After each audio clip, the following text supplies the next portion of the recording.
Alhamdulillah. InsyaAllah kita akan sambung pembedahan buku Khawatir Quraniyah. Hari stop semalam sampai juzuk 7. Jadi insyaAllah hari ini kita akan sambung juzuk 8.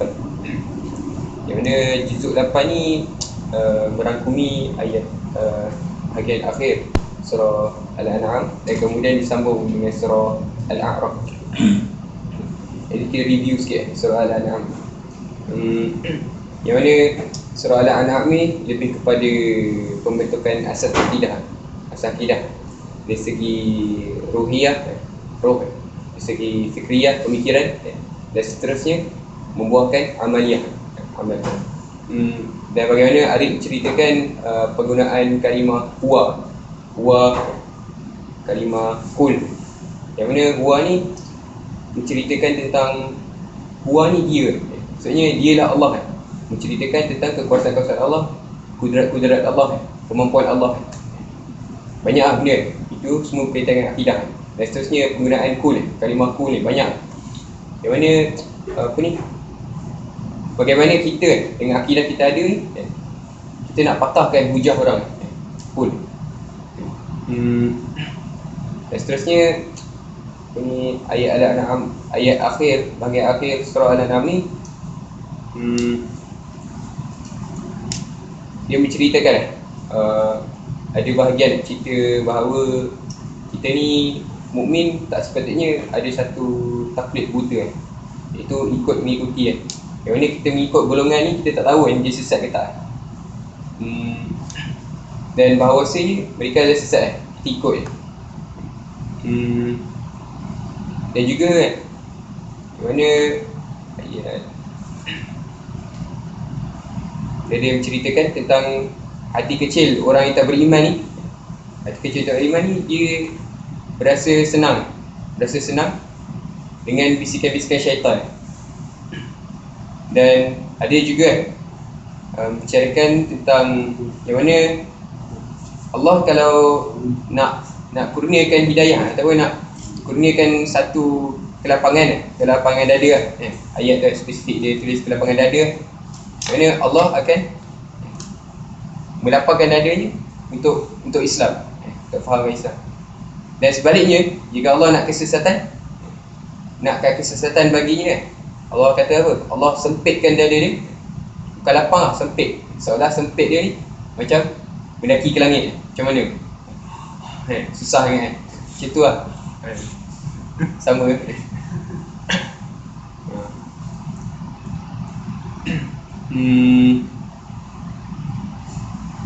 Dan juga part akhir surah Al-An'am ni ada bicarakan tentang perlunya kita menjadi seorang khalifah, peranan khalifah. Dan seterusnya ada juga membicarakan tentang wala taksibu kullu nafsin illa 'alaiha wala taziru wazratu wizra ukhra. Kerana dosa orang buat orang yang buat dosa, kemudaratannya hanya untuk dirinya. Dan seorang yang berdosa tak akan pikul dosa orang lain. Itu satu penekanan Allah beritahu. Itu bahagian akhir-akhir. Jadi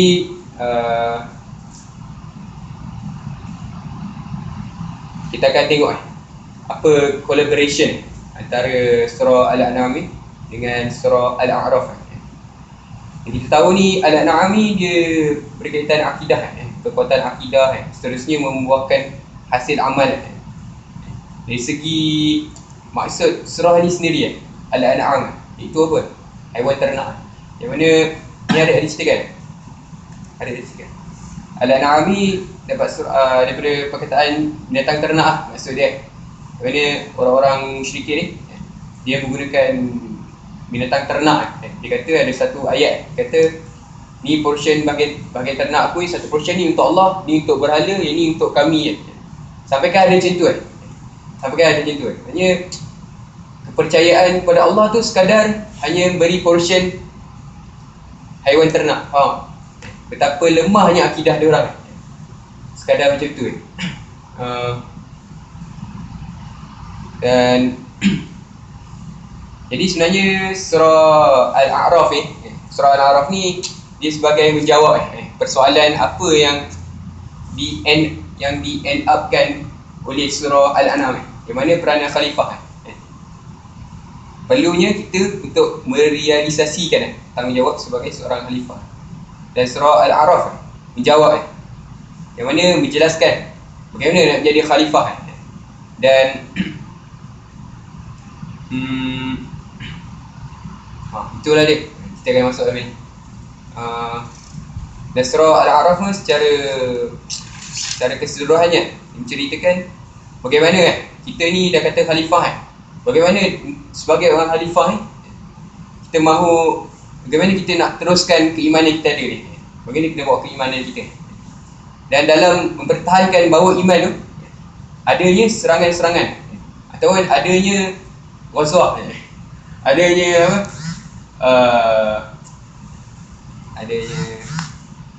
tentangan, serangan demi tentangan, serangan demi serangan, tentangan demi tentangan. Kemudian insyaAllah aku akan ceritakan. Dan ada juga dalam surah Al-A'raf ni menceritakan menjawab persoalan yang ditinggalkan oleh surah Al-An'am. Macam orang lah surah Al-An'am, surah Al-A'raf. Dan surah Al-A'raf ni dia menjawab persoalan surah Al-An'am, yang mana surah Al-An'am meninggalkan satu persoalan lebih kurang menceritakan keadaan orang di hari akhirat kelak. Dan kemudian surah Al-A'raf ni menjawab dan tiada jalan yang ketiga untuk golongan yang berada di hari akhirat. Maksudnya ada neraka atau syurga. Dan pada masa yang sama ada dua tempat je, tiada tempat yang ketiga. Tapi pada sama surah Al-A'raf sendiri dengan nama Al-A'raf tu sendiri sudah menjelaskan ada golongan-golongan yang banyak. Dan Ashabul A'raf salah satu golongannya. Tahu Ashabul A'raf Dia ada kalau baca surah Al-A'raf ni dia menceritakan bagaimana ada satu golongan ni. Dia ni golongan perantara antara syurga dan neraka. Sebelum nak dimasukkan syurga dan neraka, ada satu golongan Ashabul A'raf. Yang ni kalau orang yang beriman amal soleh, yang mana ciri-ciri menepati syurga, dia akan pergi terus ke syurga. Yang mana ke neraka, terus ke neraka. Tapi ada juga satu golongan yang berada di tengah, yang mana bila dia melalui syurga, dia akan kata Assalamualaikum kepada golongan Assalamualaikum ya, dia ingat lebih kurang dia beri salam kepada ahli syurga. Dan apabila dia melalui neraka, dia akan kata apa? Lebih kurang untunglah, beruntung macam mana macam untunglah masuk neraka. Sebab apa kau kumpulkan harta-harta selama ni kau kumpul hanya untuk masuk neraka. Betul tak? Ada muka lah sebenarnya untunglah. Sebalik untunglah kau masuk syurga pada muka kau masuk neraka Itu lah. So kita masuk surah Al-A'raf lah. Bagaimana apa dia? Yang tengah tu dia transition lah, bakal dimasukkan ke syurga atau ke neraka. Dia menunggu lah. Dia seolah-olah macam dia sebenarnya signifikan dia macam tu sebab dia berkaitan diri kita Yang mana kita nak deal dengan masalah-masalah yang ataupun condition yang mana satu condition ni boleh bawa kita ke syurga, satu condition boleh bawa kita neraka Kita ni selaku Ashabul A'raf di dunia ni dia punya analogi ni Yang mana kita nak deal Sejauh mana kita nak deal? Nak ke ni ke nak ke ni? Dapat? Generally surah Al-A'raf ni menceritakan persaingan atau tentangan yang terdapat atau yang wujud yang diceritakan Yang pertamanya persaingan tentangan daripada penciptaan iblis penciptaan Adam, kemudian ada tentangan dari iblis Itu pengenalan dia. Yang seterusnya ialah persaingan dan kemudian diikuti dengan jawapan-jawapan hari kiamat, iaitu wujudnya syurga dan neraka. uh, Jadi insyaAllah jadi bila kita tahu kita dah tahu kita ni khalifah bawa risalah dakwah memakmurkan bumi pada masa sama diceritakan bagaimana kita khalifah ni kita kena kenal tentangan-tentangan kita. Kita kena kenal musuh-musuh kita yang terdiri daripada iblis dan juga al-ins wal jin. Jin tu iblis lah iblis tu jin lah, terbalik lah. Dan juga bagaimana surah Al-A'raf ni beri jawapan bagaimana kita nak deal dengan al-ins wal jin. Dan insyaAllah kita masuk dulu tentang bagaimana godaan syaitan menjadi tentangan kepada kita. Kalau kita tengok antara godaan syaitan yang terawal apa dia? Itu godaan kepada pokok apalah sangat pokok godaan kepada pokok itu pokok yang ada buah.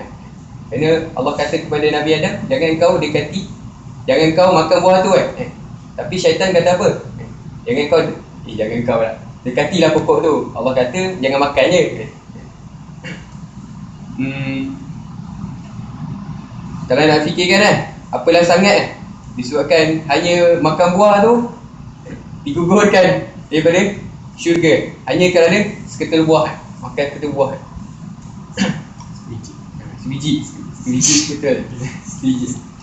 Takkan pelik maksudnya behind that situation dia ada the most important thing untuk dia deliver Allah nak beritahu something yang paling besar benda yang effect.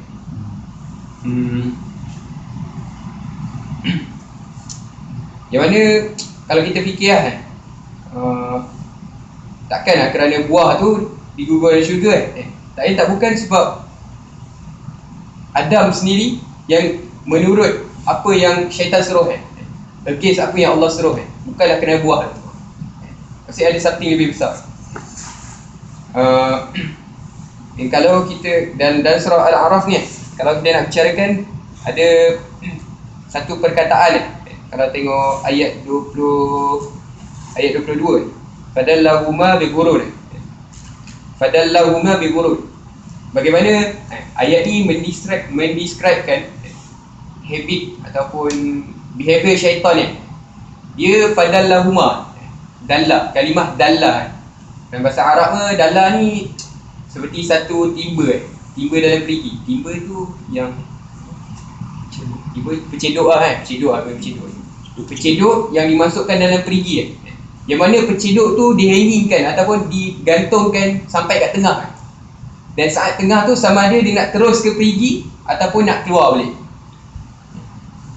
Betapa precisely perkataan dalla itulah behavior syaitan bila nak beraksi kepada kita bila nak menentang kita, dia seolah-olah dia punya action tu adalah dalla. Dapat gambaran dia meninggalkan kita di tengah-tengah. Once dia tinggalkan kita di tengah-tengah sama ada, dan kemudian itulah peranan kita yang diceritakan dalam surah Al-A'raf sama ada kita nak keluar atau nak terus masuk ke dalam. Dan kalau tengok surah Al-An'am ni dia kata syaitan dia ceritakan syaitan syayatin minal ins wal jin. Maksudnya syaitan ni terdiri pada manusia tu sendiri dan jin tu sendiri. Maksudnya syaitan ni sebenarnya just a behavior yang terdiri pada manusia dan jin.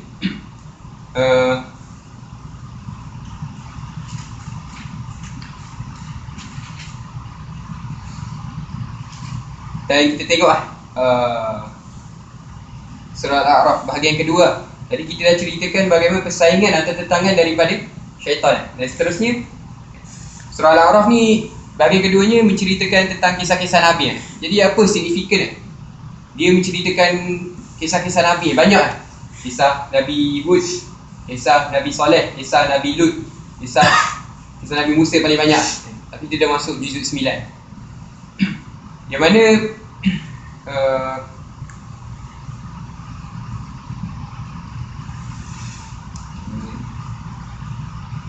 nak ceritakan di sini yang mana bila mana ada al-haq tu kan. Kebatilan tu pasti ada kan.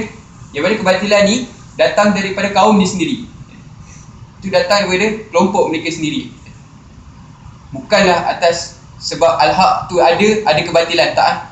Tapi sebab kebatilan tu ada sebab maksiat ataupun apa yang dibuat oleh kaum tu, barulah ada kebatilan.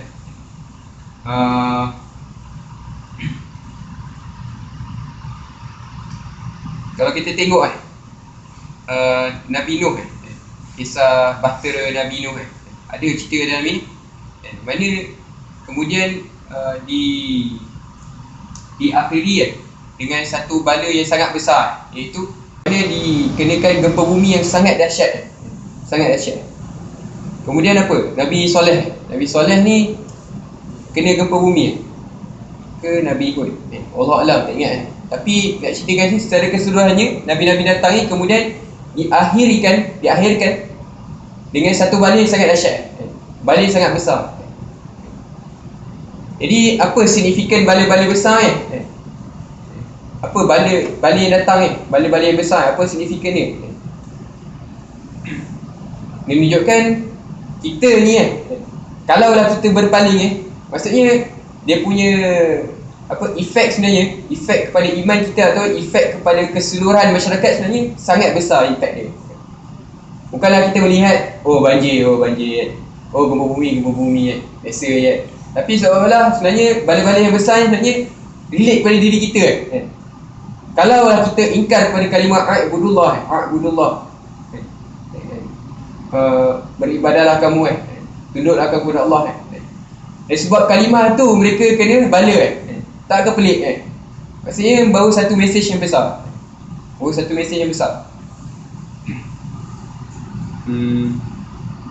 Secara keseluruhannya kalau kita tengok surah Al-A'raf dikisahkan Nabi-Nabi, kemudian mesej dia sama, iaitu a'budullah, takwalah kamu kepada Allah, beribadah kamu kepada Allah, tunduklah kamu kepada Allah. Kemudian apa yang dijawab oleh kaum mereka? Jawab oleh mereka dijawabnya macam, kalau kita tengok contoh jawabnya, inna lanaraka fi dhalalin mubin. Sebenarnya kami memandang kamu berada dalam kesesatan nyata. Tengoklah Nabi Hud dia kata apa pula? Inna lanaraka fi safahah wa inna lanazunnuka minal kadhibin. Sesungguhnya kami benar-benar memandang kamu dalam keadaan kurang akal, dan sesungguhnya kami menganggap kamu termasuk orang-orang yang berdusta. Kalau tengok Nabi lain pun lebih kurang sama Yang mana persamaan dia adalah memperlekehkan. Kaum dia memperlekehkan apa yang dibawa oleh Nabi-Nabi Rasul-Rasul dahulu. Memperlekehkan. Dan arti kata mereka ni pada masa sama dia orang melupakan Allah, jauh daripada Allah, sonsang kaum Lut akhlaknya, mana akidahnya, mana akhlaknya. Dan kalau kita lihat dari segi unsur muwajahah ni maksudnya how to face people, facing people, ibadilah Budullah tadi dan kita tengok untuk satu bala datang kepada satu umat maka satu tempoh masa yang lama sebab apa? Sebab dah cukup kebatilan yang mereka buat baru bala datang dah terlalu dah tak boleh sangat dan tahulah bahawa kebatilan ni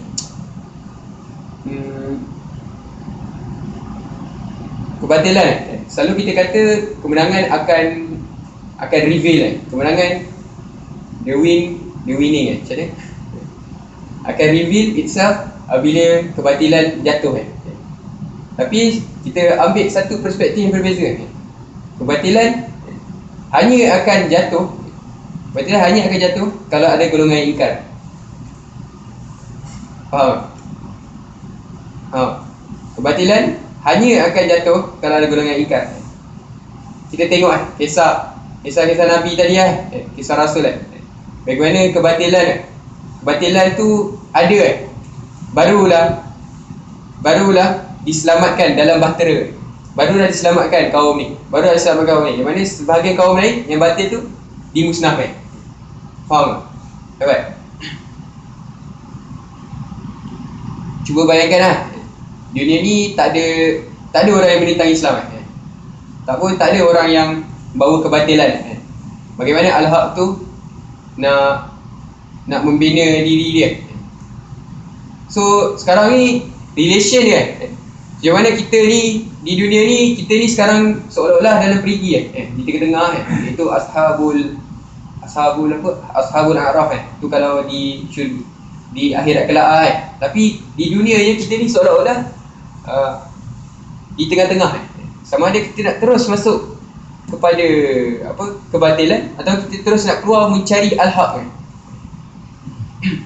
jadi insya-Allah itu je lah untuk juzuk 8 ni.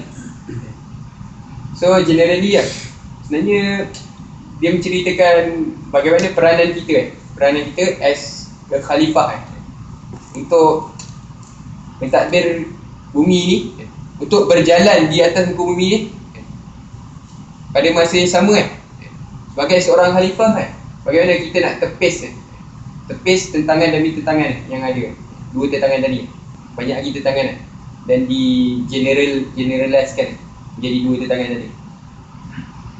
Jadi